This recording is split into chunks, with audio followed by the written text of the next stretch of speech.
Om Swastiastu.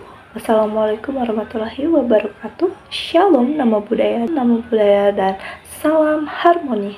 Baik, perkenalkan, nama saya Komang Wilianudi Ardani dengan NIM 251101127. Saya sebagai mahasiswa semester 1 Bimbingan dan Konseling.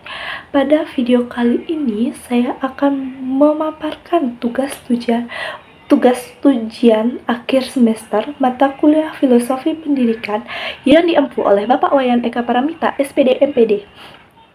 Adapun topik yang saya bahas adalah analisis peran guru konseling dalam perspektif Ki Hajar Dewantara berdasarkan studi kasus yang sudah diberikan.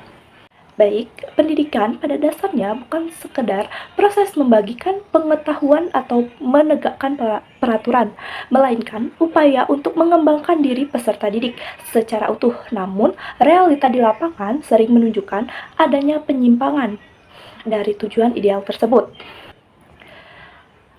Dalam studi kasus di SMA negeri menunjukkan bahwa layanan bimbingan dan konseling masih kerap diperspektifkan sebagai ruang bagi siswa yang bermasalah saja, dengan pendekatan yang administratif, reaktif, dan berorientasi pada hukuman. Kondisi ini sangat jelas bertentangan dengan filosofi pendidikan Ki Hajar Dewantara yang menekankan pendidikan sebagai memanusiakan manusia dan menuntun anak menuju kemerdekaan. Hakikat pendidikan menurut Ki Hajar Dewantara dan relevansi dengan peran guru BK saat ini. Pendidikan Indonesia dibangun atas nilai-nilai kebudayaan yang kuat. Salah satu fondasi filosofi berasal dari pemikiran Ki Hajar Dewantara sebagai pemerkenalkan pendidikan mengarahkan kreatif, lokal, berbebas berpikir, mengembangkan karakter dan kemandirian. Prinsip pendidikan tersebut dirumuskan dalam trilogi pendidikan, yaitu Ingarso Suntolodo,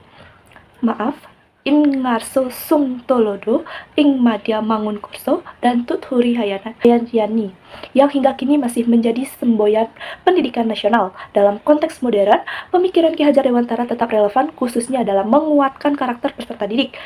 Filosofi ini tidak hanya berorientasi pada pengetahuan, tetapi juga pada pembentukan manusia seutuhnya. Dalam konteks bimbingan dan konseling, filosofi Ki Hajar Dewantara sangat sejalan dengan pendekatan humanistik dan berorientasi budaya. Bimbingan dan konseling tidak hanya bertujuan mengatasi masalah siswa, tetapi juga membentuk karakter yang tangguh dan mengarahkan nilai budaya sebagaimana diatur dalam Permendikbud nomor 111 tahun 2014.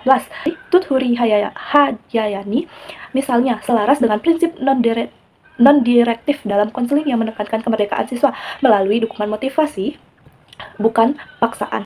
Trilogi pendidikan dalam implementasi guru bimbingan dan konseling.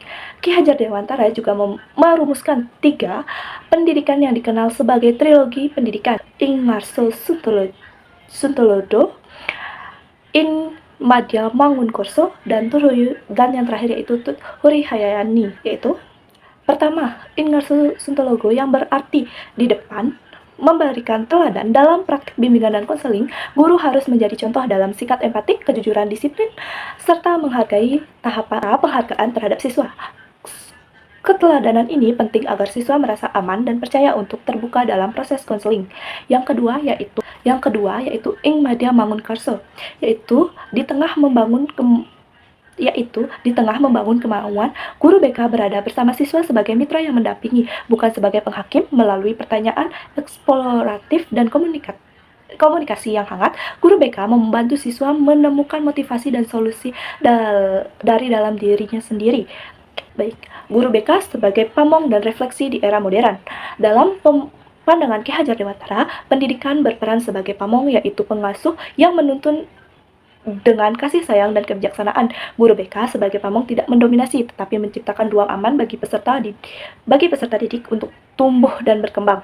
Sikap yang harus dimiliki guru BK antara lain empatik, keterbukaan, sikap tidak menghakimi serta menghormati terhadap martabat siswa. Nilai-nilai kemanusiaan dan keadilan menjadi dasar utama dalam setiap layanan konseling.